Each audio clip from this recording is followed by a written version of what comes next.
Bihari Jaya Radha Madhava Kunja Bihari Gopi Jana Vallabha Girivaradhari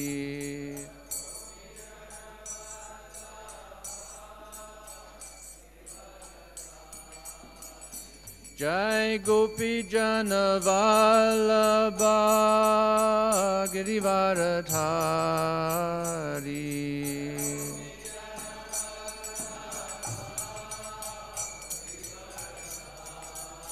Yashodanandana Braja Janaranjana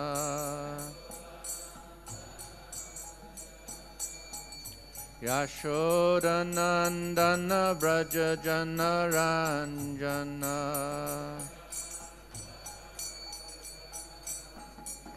Yamunatiravanachari Yamunatiravanachari Jaya Radha Madhava Kunja Vihari Radha Madhava Kunja Vihari Jai Radha Madhava Kunja Vihari Hamadhava Kunja Vihari Jaya Gopi Jana Vallabha Girivaradhari Jana Vallabha Girivaradhari Jaya Gopi Jana Vallabha Girivaradhari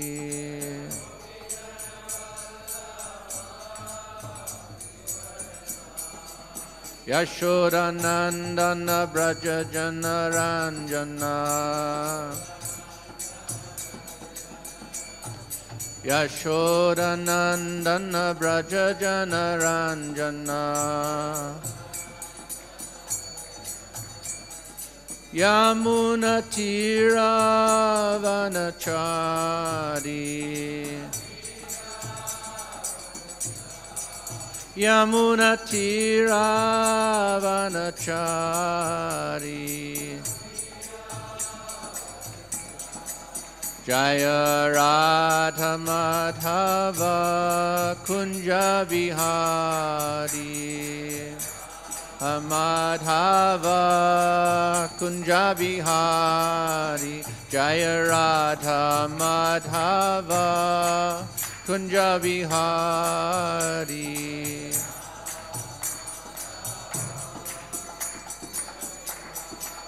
Jaya Radha Madhava Radha Madhava Radhe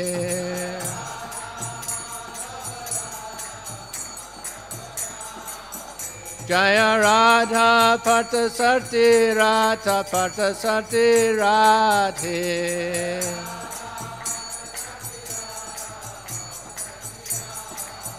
Jai Prabhupada Jai Prabhupada Prabhupada Jaya Prabhupada Prabhupada Prabhupada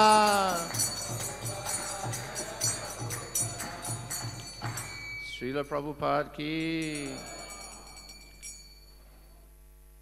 Jayam Vishnupad Paramahamsa Parivrajacharya Stotara Sata Sri Srimad His Divine Grace A.C. Bhaktivedanta Swami Srila Prabhupada ki Ananti Koti Vaishnav Vrinda ki Namacharya Srila Haridas Thakur ki Prem se kaho Shri Krishna Chaitanya Prabhu Nityananda Shri Advaita Gadadhar Shivasadi Gaur Bhakta Vrinda ki Gaura Premanande Kantara Srimad Bhagavatam ki हरे कृष्णा। तो अभी जो प्रवचन है अंग्रेजी में हो रहा है, जिनको हिंदी में अनुवाद सुनना है पीछे हिंदी में अनुवाद हो रहा है, कृपा करके पीछे जा सकते हैं हिंदी में अनुवाद सुनने के लिए।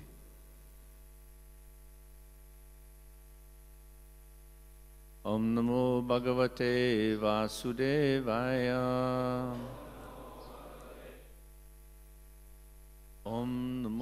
Bhagavate Vasudevaya. Om Namo Bhagavate Vasudevaya.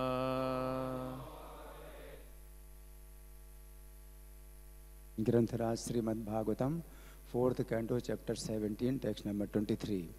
Yavasam Jagdhyanodinam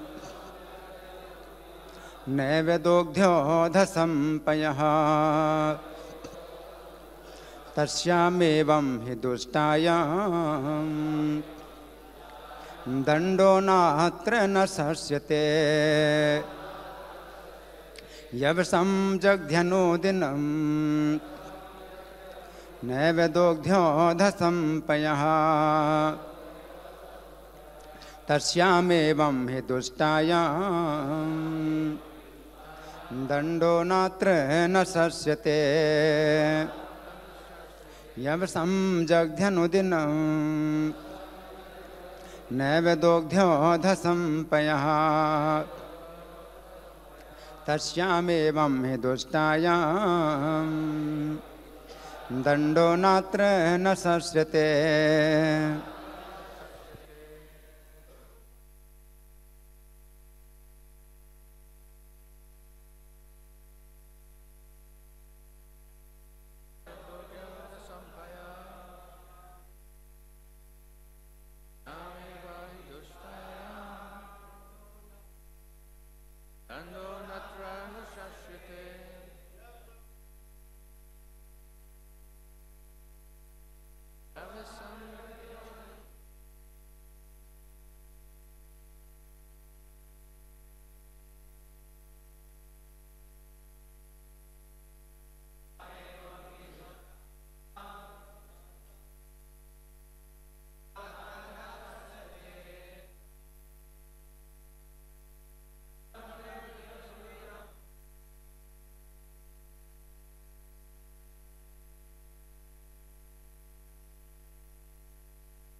Ladies,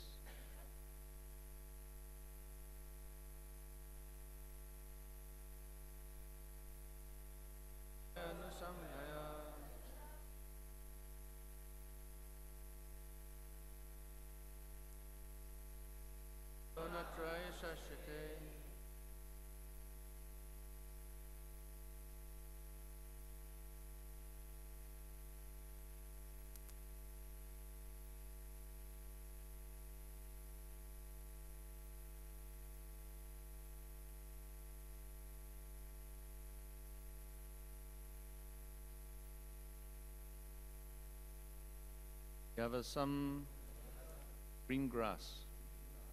Jagdi, Anudinam, daily. Na, never. Eva, certainly. Dagdhi, you yield. Audhasam, in the milk bag. Haya, milk. Tasyam, when a cow. Evam, thus. He, certainly. Dushtayam, being offensive. Danda, punishment. Na, not. Atra, here. Na, not. Shashyate, is advisable. Translation and purport by Srila Prabhupada. Although you are eating green grass every day, you are not filling your milk bag, so we can utilize your milk. Since you are willfully committing offenses, it cannot be said that you are not punishable due to your assuming the form of a cow. Purport. A cow eats green grass in the pasture and fills her milk bag with sufficient milk so that the cowherdsmen can milk her. Yagyas, sacrifices, are performed to produce sufficient clouds that will pour water over the earth. The word paya can refer to both milk and water. As one of the demigods, the earthly planet was taking her share of the yagyas, that is, she was eating green grass. But in return, she was not producing sufficient food grains. That is, she was not filling her milk bag. Prithu Maharaj was therefore justified in threatening to punish her for her offense. Om Ganata Mirantasya Gananjana Shalakaya Chakshuram Militam Tasmai Sri Gurave Namaha Sri Chaitanya Manobishtam Stapitam Yena Bhutale Swayam Rupa Kadamayam Dadati Swapatanti.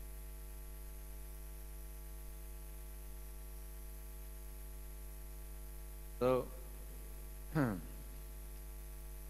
Earth has taken the shape of a cow so that she can run away from Prithu Maharaj, who was chasing her.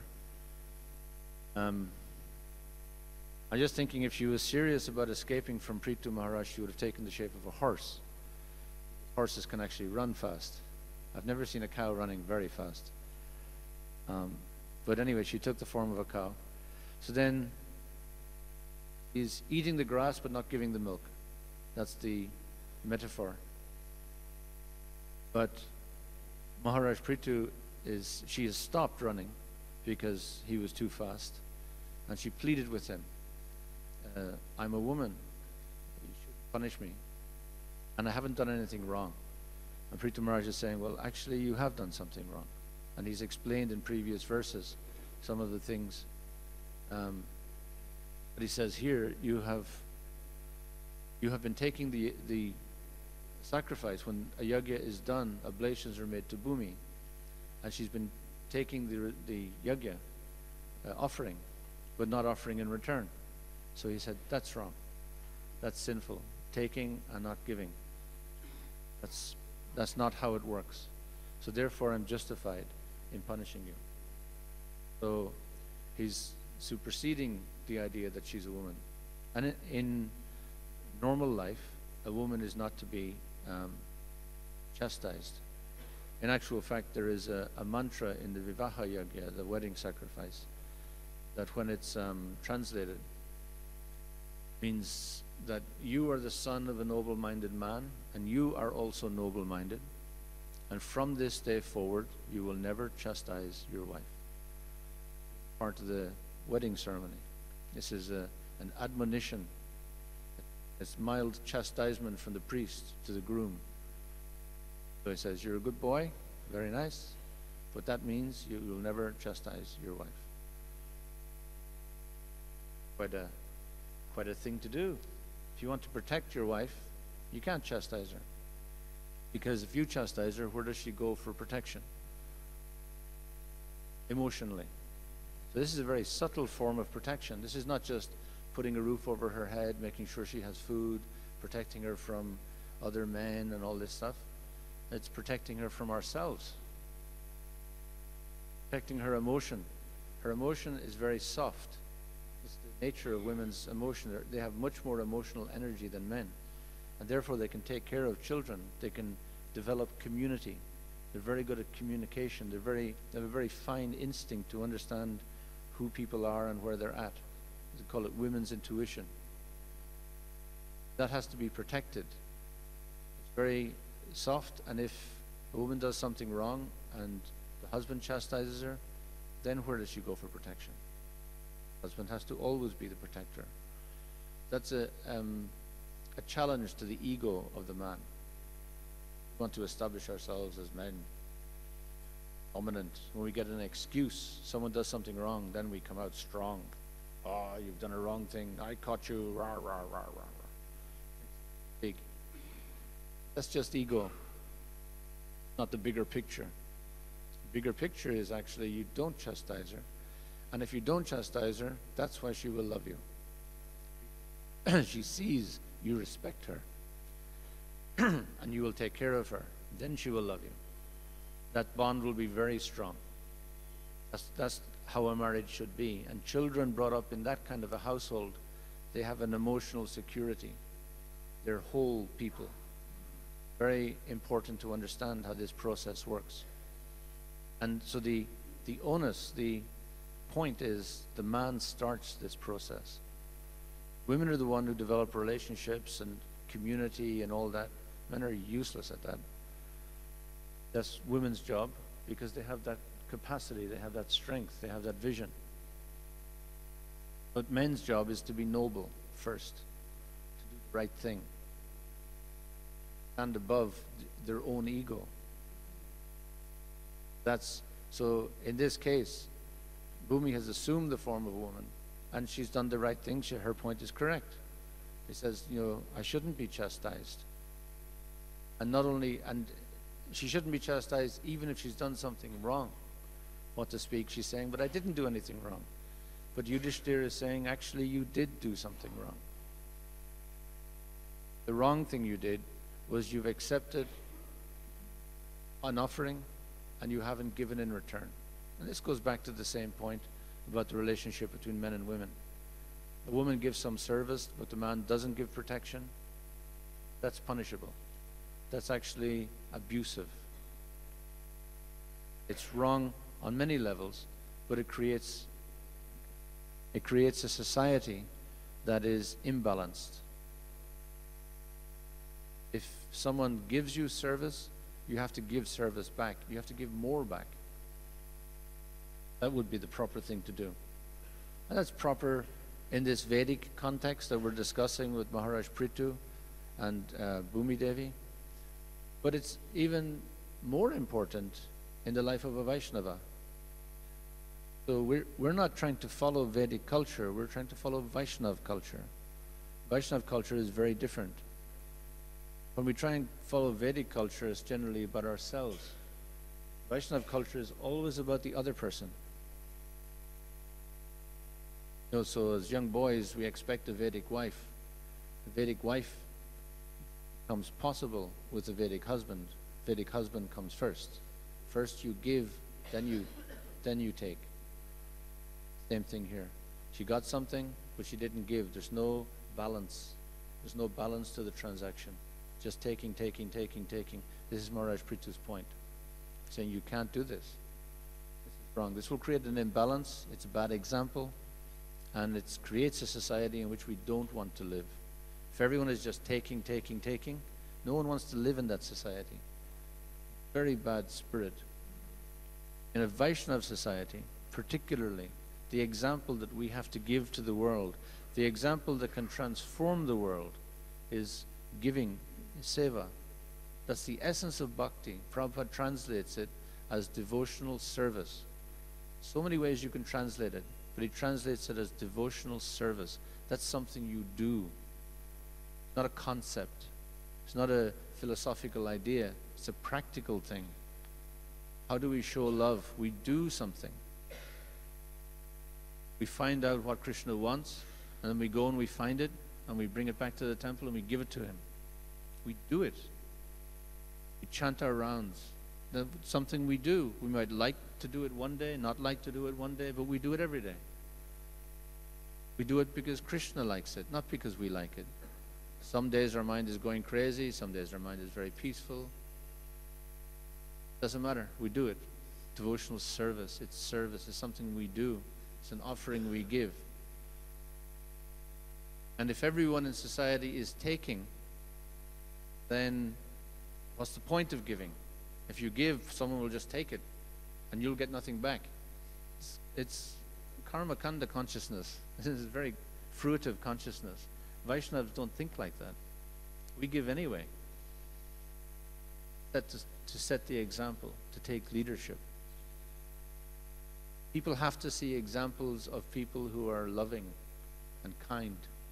If they don't see those examples, they will actually cease to believe that these qualities exist.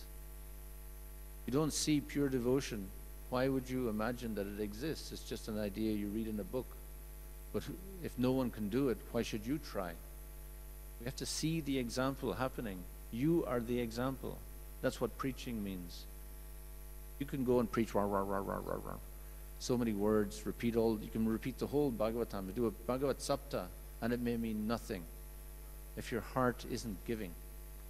If they see that your actions don't follow the text, then they're not going to be inspired. What inspires people is a moment's association with a devotee. Just a moment. They just see that different quality in a person, and then it becomes possible. The possibility then exists in their life forever. You just have to see it one time. They may not even act on it then. It may just come 50 years later, 10 years later. But the impression is made on the heart, because bhakti is a sharing heart to heart. Not about the head, it's not the words, the spirit in which it's offered. So many examples. When I was a young devotee, there was a devotee, I'm from Ireland, and we had a temple in Dublin. This Irish people are famous for drinking alcohol and being drunk. And so drunks used to come to our temple. And you could, the whole temple, you know how in the temple it's filled with incense? Well, when the drunks are at the back, the whole temple is filled with the smell of alcohol coming from their breath. It's so powerful, so strong. So they would come, and it's no problem. Everyone should come to the temple. Everyone is available to worship Krishna. So one of them, back to Jerry was his name, he used to come and he would sober. And he would get up at 2 o'clock in the morning, chant all his rounds before Mangal Arti, go out on Sankirtan, book distribution every day, and he'd do that for 2 months, and then he'd disappear back to the pub. And then 2 months later, he'd come back, get up at 2 o'clock in the morning. So he's going, Bogatiag, drunk devotee. But he knew his condition. He knew this wasn't right. But he was trying his best. And he was so sincere and so offenseless, it was okay. You know, of course we would allow him into the temple. You know, he was trying to be a devotee. Very difficult for him. So one day he was on O'Connell Bridge, main bridge in the city. He had books. And this was at the end of his 2-month period. So he was starting to drink, but he was still distributing books. And he met this one chap, and he gave him a book, and he said, take the book, but I'm not an example. I can't show you. But the book, take the book. The book will change you. Take the book. And this person was, you know, he was struck, not by the fact that he was drunk, not by whatever the book was about, you know. He was struck by his sincerity in his heart, his honesty. You know, just take the book. I'm no good. This is good for you. You know, maybe you become good. Such humility. These are Vaishnava qualities. He was becoming a Vaishnava, a drunk Vaishnava. But a Vaishnava. His heart was changing. And he was so pure in this moment that he could touch this other person's heart. And that person took the book, and he became a devotee. So, you know, how do we preach? What's our qualification? This is only sincerity is our only qualification. Sincerity is a Greek word. The Greek, it means without duplicity, sinchare, one thing, not two things. Without ego, just one thing, that you are actually humble. Humility is dependent on honesty. You know who you are. You know what your weaknesses are and what your strengths are. As humble Vaishnavas, we don't like to admit to our strengths, but we have to, otherwise we can't use them in Krishna's service. We have to see this balance. We have some weaknesses, we have some strengths. So use these in Krishna's service and make these strengths. Understand we're like cripples. We have one bad leg and one good leg. You know, the one good leg brings us to Mangal Arti. The one bad leg keeps us in bed.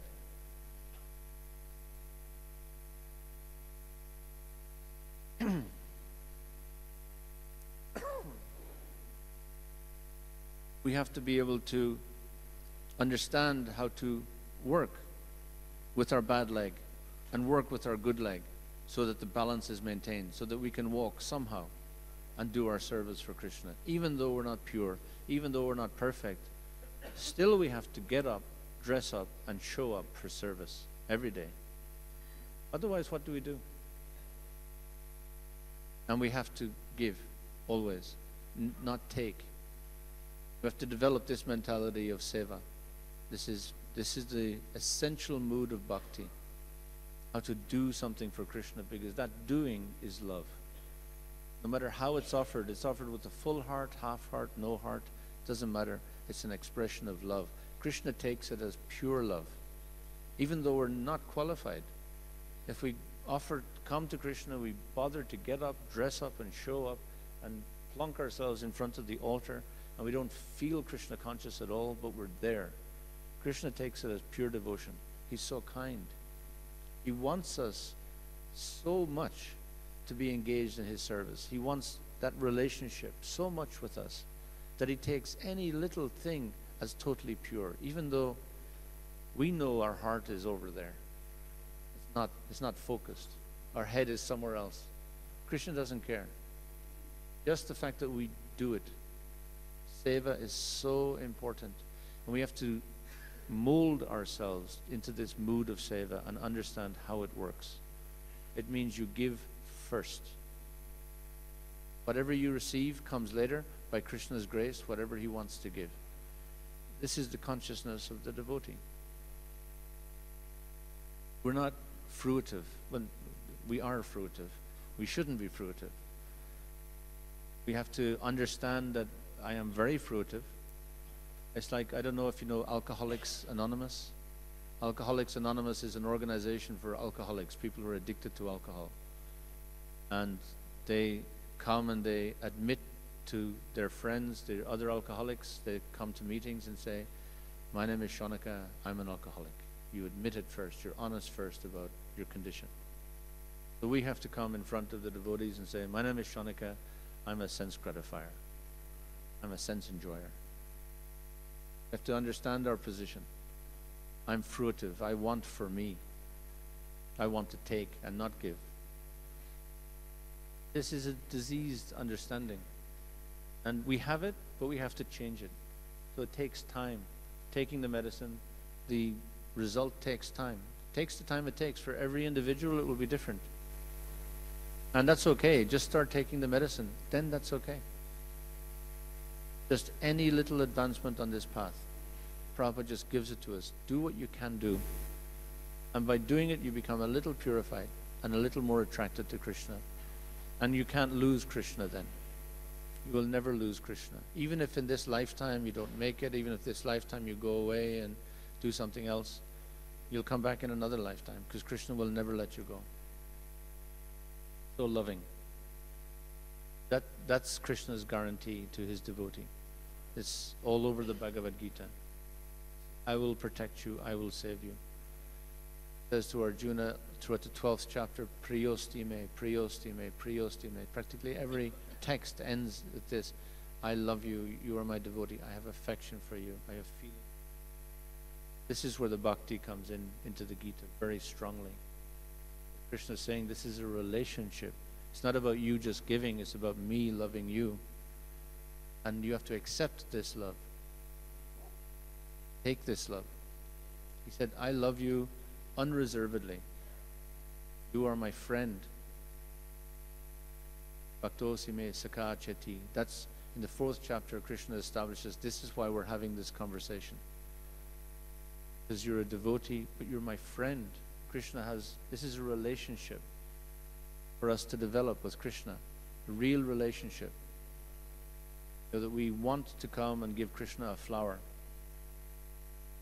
Want to come and give Krishna our time, our energy, our thoughts, our words, as much as possible. No, we hold something back for ourselves, little enjoyment, try and enjoy ourselves a little bit, massage ourselves, oh, so good. We have to get the balance right. We have to understand this, and for all these in the front, in the Brahmachari ashram, this is what the Brahmachari ashram is about. It's learning the technique of devotional service. Because most of you, statistically, in ISKCON, are going to get married. And you're going to have to understand how to live in that ashram and be a devotee. And in that ashram, there's giving and taking and giving and taking. That's the ethics of the ashram. The Brahmachari ashram is all about giving, giving, giving, seva, seva, seva. So you're learning that technique. But in the Grihastha ashram, you're also taking something. There's some enjoyment involved in terms of your relationship with your wife or your husband if you're a brahmacharini, and your children. There's some enjoyment comes from your children. And you have some money and you have some nice place and all that kind of stuff. That's not a problem. That's not an issue. That's not the ethics of the brahmachari ashram. It's not the dharma of a brahmachari to enjoy all these things, but it is the dharma of a grihastha. Brahmacharis are training for grihastha life, to become responsible people in society, to become devotees. So you're going into society, leaving the shelter of the temple and going into the bigger, wider world to give example, to be little lights there. That's not easy. That's difficult. You're surrounded by sense gratification. So you have to be a sevak in that environment. You have to be a bhakta in that environment. That's a real challenge. And if you can be that, you will become a pillar of your community wherever you live. People will respect you. They may or may not agree with you. They may be Advaitins, Mayavadis, atheists, it doesn't matter. But they'll respect you because of your principles. They'll respect you because of the strength it takes to lead a life like that. And if they see you dealing with your wife very properly, taking care of her in this proper protective mood, taking care of your children, showing that good example, that's one that other people want to be like that. Very powerful influence if we act properly. Dharmic, but it's also bhakti. Very important message from this idea that we can't take. And most people who are married are not grihastas, they're grihimedis. They're taking. But they're creating a world we don't want to live in. That's why we're here in the temple. We're escaping from that crazy world. It's not a nice atmosphere. But we have to also transform that world by our example. And the essence of that example, the mood of bhakti, is kindness. In all our dealings with people, we should be kind. We should never be heavy. Very kind, understanding that they are suffering in this world as much as we're suffering. Everyone in this world is suffering. It's a place of suffering. There's some relief of suffering and some suffering. A little bit of relief here, a little bit of enjoyment, we call it. But there's a lot of suffering here. And ultimately, we're all going to die, and we all know it. And it's at the back of our heads, and it's creating fear. Everyone is afraid in this world. To understand that's the motivation behind most action, why people do all the crazy things they do. They're afraid. Trying to enjoy, and the process of enjoyment through the body and the senses and the mind is doomed. And behind it, they know this. They can't admit it. It's too painful. That's real suffering. That's very intense suffering.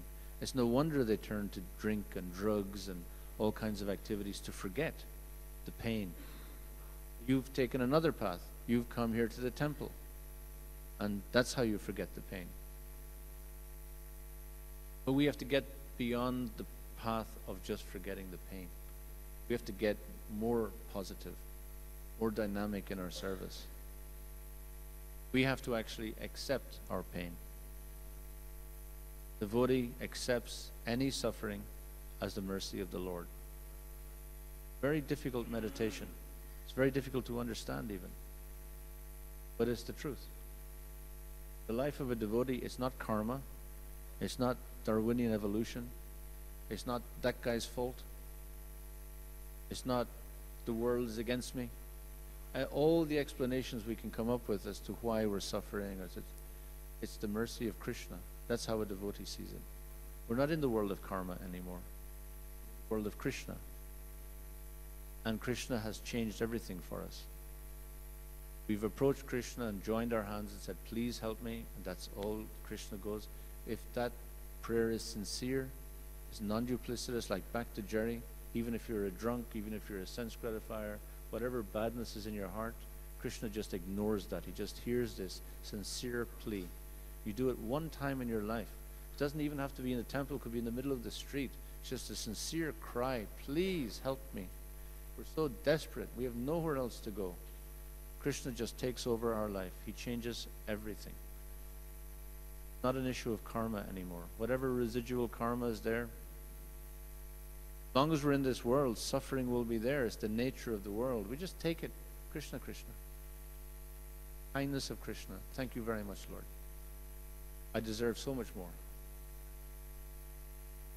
So we don't run away from death, we don't run away from suffering, we meet them as Krishna. Krishna's mercy. We're ready for them. We're prepared for them. We have to prepare ourselves for them by practicing this meditation. Next time you hit your toe against furniture and there's a big pain, say, thank you, Krishna. We have to practice it practically like this. Otherwise, when death comes, we won't be ready. The pain will come and we'll just go, oh, how can I escape from the pain? We won't have accepted the pain. Oh, pain. Krishna. Krishna.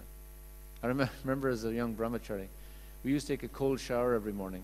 Now, taking a cold shower in Delhi and taking a cold shower in Ireland are two different experiences. We have much colder water than you have. Taking a cold shower here is actually a pleasurable experience compared. So it was very austere. And we used to take it with a lota and a bucket and you go, so painful.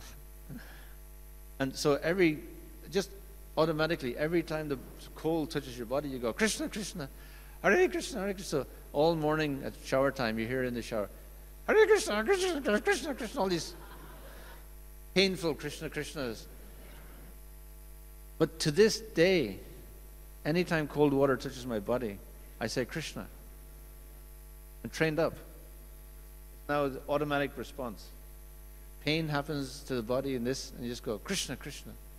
You go into the sea, you just go, oh, Krishna, Krishna. It works. You just automatically do it.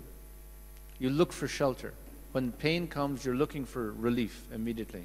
We have to find that relief in Krishna. We have to practice that.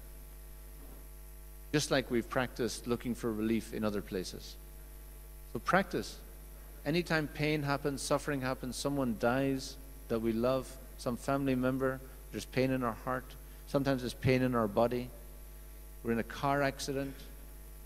We're lying on the ground. Just go, Krishna, Krishna. There's no better place to go. We have to practice this. This is what is called Krishna consciousness. Very practical. It's real. And if we practice, then when suffering happens, we'll turn to Krishna immediately. We'll see Krishna in it. We'll even look for opportunities to serve. You're lying in a hospital, and when we're in a hospital and there's nurses taking care of us, and we're going, oh, we're in pain. We're going, oh. It's nice to have someone taking care of you. But at some point, we have to be thinking, what can I do? What can I offer in return? I was in hospital some years ago, and I was in terrible pain. They had done an operation on me, and they had left metal staples inside by accident, and they didn't know. And I came back, and I was at home, and it was just these staples were making their way down my body inside, and it was extremely painful. So I came back to the hospital. They had no idea what was wrong with me. They had me lying in a hospital bed, and I was in pain. And then I just suddenly realized, I'm a devotee. I have to do service. Where is service to do? How can I do service now? I can hardly move. How can I do service here? And there were 5 other people in the ward.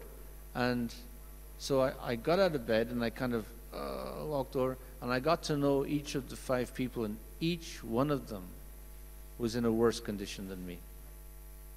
Each one of them was suffering more than me. There was an old man beside me, and every now and then he would go, once every 2 hours. So I asked the nurse what's wrong with him. He was terminally ill. He was dying. And he was in pain all the time, and he wouldn't show it. He didn't want to disturb the nurses. He didn't want to disturb anyone. He was keeping it in. Much worse condition than I was. Everyone in the ward was. And here was me lying down going, oh, my pain, my suffering, serve me. So my job was to serve them, be kind to them. They all knew I was a Krishna devotee. So I didn't have to preach Krishna, Krishna, go to the old man who's dying and say, now is the time to chant, shave your head, take sannyas. It was useless. What's the point? He's dying now. My job was just to be kind to him. And he knew it was a Krishna devotee being kind. And therefore, he would just think, Krishna people are nice. Prabhupada says, thinking like that is the beginning of our spiritual relationship with Krishna. That's a much more profound start to the relationship than any preaching I could have done. Just by helping him feel good in his heart about Krishna. This person has been nice to me. Thank you so much. He's saying thank you to Krishna. Krishna's involved in the transaction because I'm involved with Krishna. I don't have to do any other preaching. So simple. And that person's spiritual life has started. It'll continue in the next life. Krishna will now take over, rearrange everything, give him the opportunity for service. So easy to preach, so easy to transform someone's life. You don't have to be a big master of philosophy. You just have to be kind to people. Understand this simple principle, and we understand it if we live it. We have to live it. We have to practice this. We have to practice seeing Krishna in happiness and distress. See Krishna in happiness is no problem. To see him in distress is actually problematic. We begin to doubt if he loves us. You never doubt that. That's just a fact. Krishna loves us. Some devotees suffer terribly. My wife suffered for 17 years with a chronic illness. Very nice devotee. And all throughout her illness she became more Krishna conscious. That's very nice. If I hit my thumb and there's pain, I get so painful if someone says, if you become a Christian, the pain will go away. I'll do that.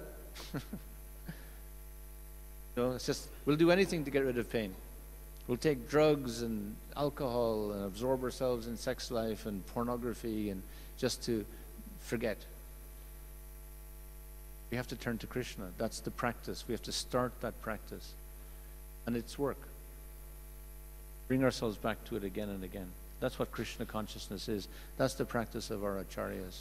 They see Krishna in every instance, in every, whatever situation goes on. Tate no kampam sushamikshamano. Whatever suffering happens, thank you, Krishna. It's only a small reaction to what I deserve. Consistently you hear acharyas say this. This is the meditation they practice. Every suffering in the world, every happiness in the world is all from Krishna. Thank you, Lord. Thank you, thank you. Only thanking Krishna. Because of this, I can understand how to love you. Because of this, I can understand how to be more detached, how to be more of a servant in every circumstance. And if we understand that, we understand how a Vaishnav can preach in hell. We don't care about the circumstance. We only care about the opportunity to serve Krishna. So it begins very simply by understanding the point of this text, that we don't take. Actually, we give. When Krishna gives us something, we take it with great happiness. Thank you, Lord. Whatever he gives us. But our impetus is to give. And if everyone in society was giving, what a nice society that would be. I don't have to worry about my needs because all of you are concerned about my needs. My only concern is to be concerned about your needs. I'm perfectly taken care of. If I'm only concerned about my needs and you're all concerned about your needs, none of us are concerned about each other. It's a very horrible society, horrible world to live in. But there's some thoughts arising from this text. Krishna is very kind. I didn't get an opportunity to read the text beforehand, but we're always dependent on Krishna for inspiration. So thank you very much, Krishna. Has anyone got any questions or answers?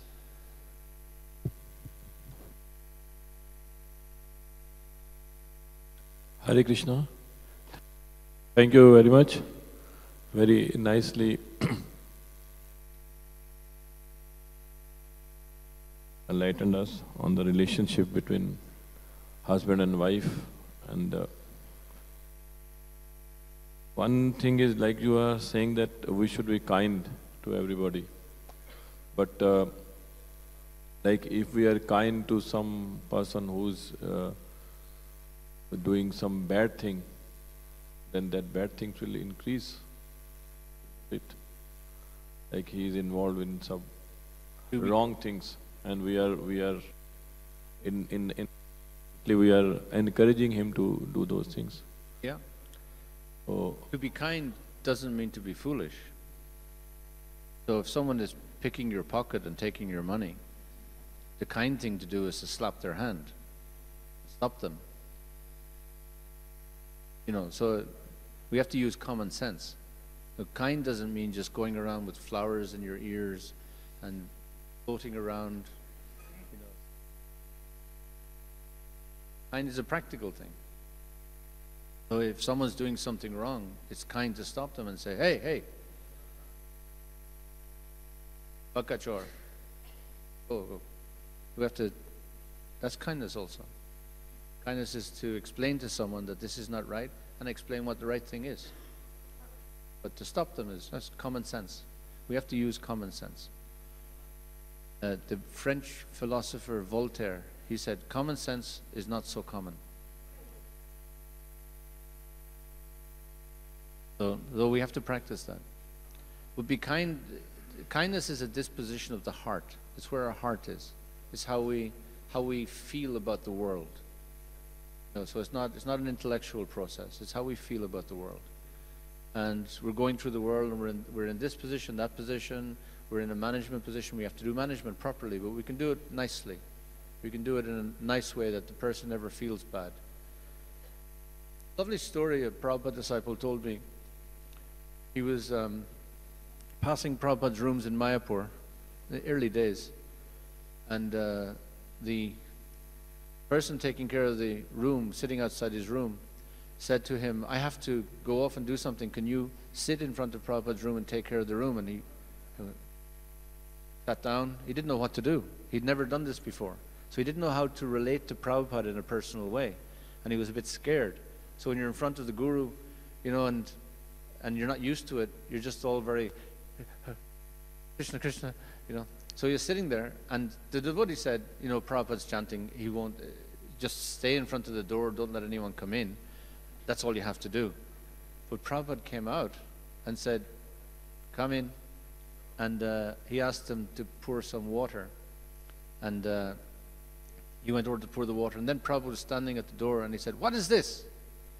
And the devotee turned around, he was shocked, and said, come here, what is this? And he looked, and in the long building there was a light at the end. I said, what is this light? Who has left this light on? And the devotee didn't know. His mind was going from side to side. What should he do? Who am I? And he's in a theological crisis in his head. The Prabhupada was upset, and he was trying to figure out, is it me? What's going on? And he said, someone has left this light on. This is Krishna's energy. This is wrong. And Prabhupada was very upset. And this devotee was getting very upset. And Prabhupada looked at him, and he said, what are you going to do? And he didn't know. He didn't know what to do. He had no idea. He was totally in a panic. And he nearly started to cry. So Prabhupada said, anyway. And he went back to chanting Vajrayana. And the devotee went over to pour the water, and his hand was shaking. And he was trying to pour the water. And Prabhupada just came over and put his hand on his hand. Very, very gently. Prabhupada realized he was upset. And he realized, the poor boy, he's upset. So he just went over and put his hand on top of his hand. And the devotee felt so soothed just by this little act of humanity.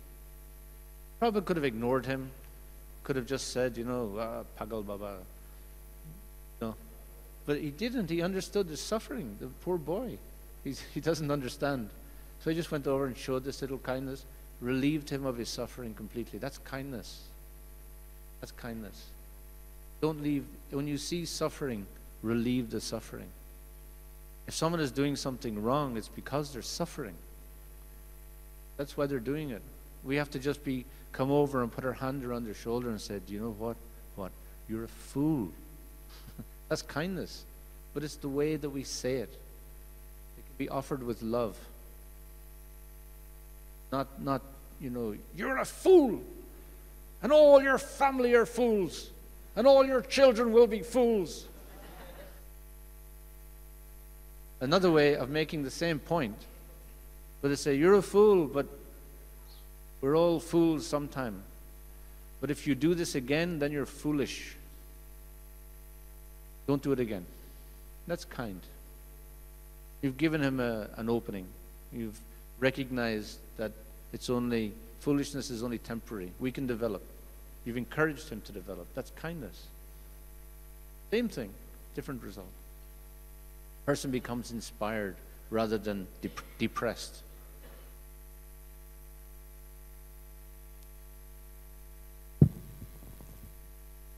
Thank you, Prabhuji, for a nice, wonderful explanation of inner spirit and the principle and your deep realization in devotional practice. Because we find in the Prabhupada books, Prabhupada Mood and Mission exactly, the few people talk like this very broadly, the truth. Yesterday you also told one thing, the difference between education and the training. Today also you express your thought, Vedic culture and Vaishnava culture. I have two questions. First one is, the Paradukhe Dukhi, that is the Vaishnava culture, how to imbibe this mood.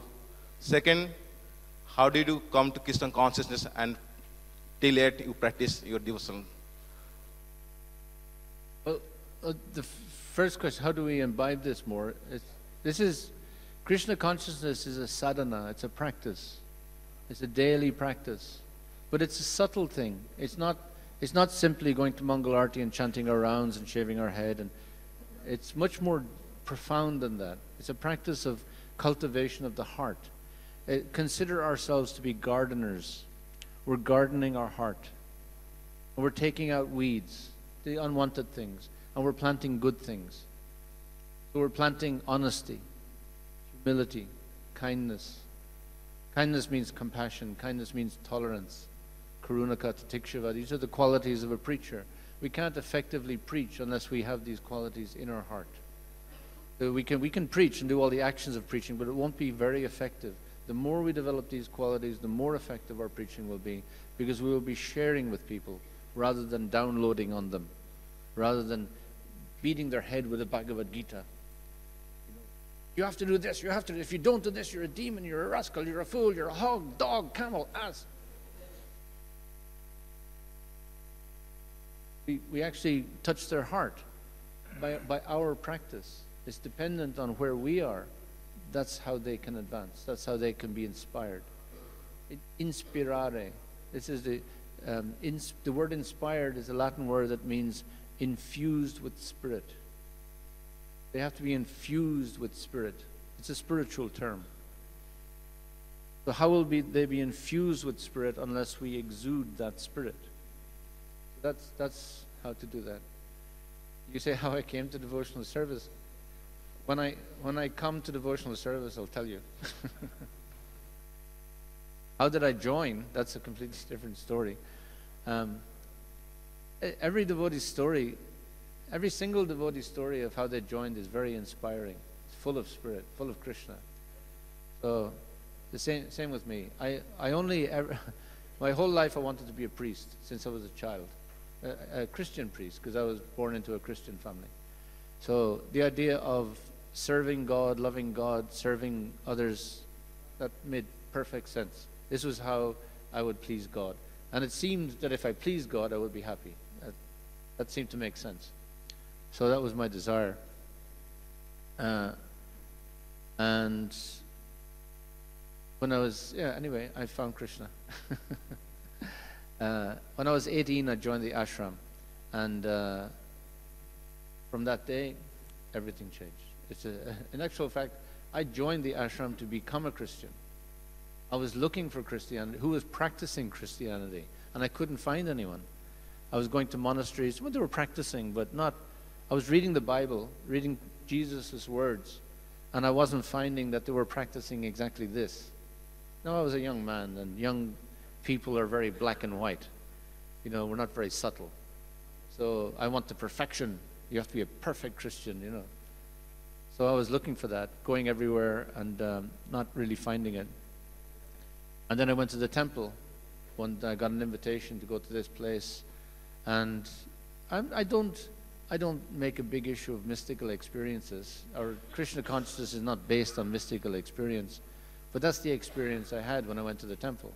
You know, the door opened, this devotee invited me in. The second I walked into the door, I was just standing in the hallway, my mouth fell open.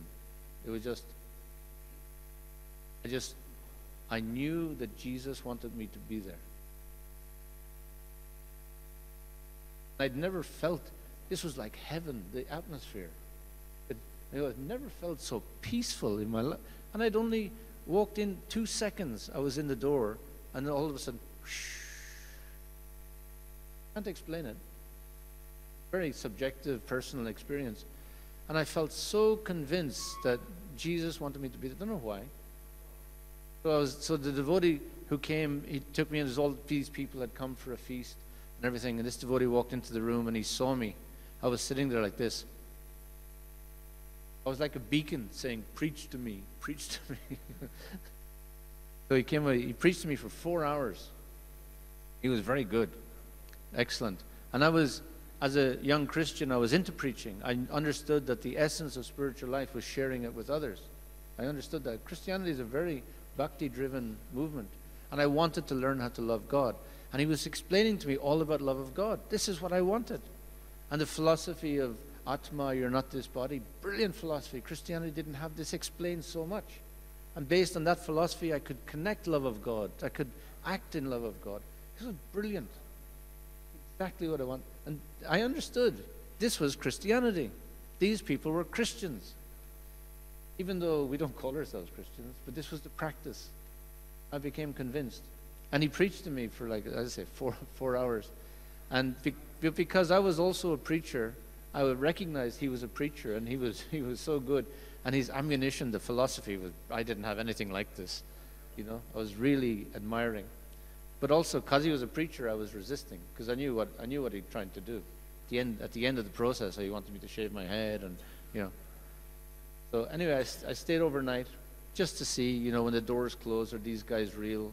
The doors close, and then they all get into drugs and sex, and I don't know. But you know, 3 o'clock in the morning, everyone's up taking a cold shower, you know, which I thought was a form of torture. And you know, so I became convinced. Actually, this is very, very good spiritual life.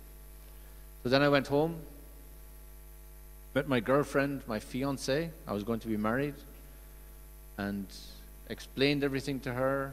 Talked to her for 2 hours, showed her the beads I got, the Bhagavad Gita, explained everything, and at the end she said, so my auntie's dog died. My auntie's dog died. And I realized she didn't hear a thing. I knew I was in trouble then. So now I understood, you know, I had a choice to make between this material relationship and my desire to love God.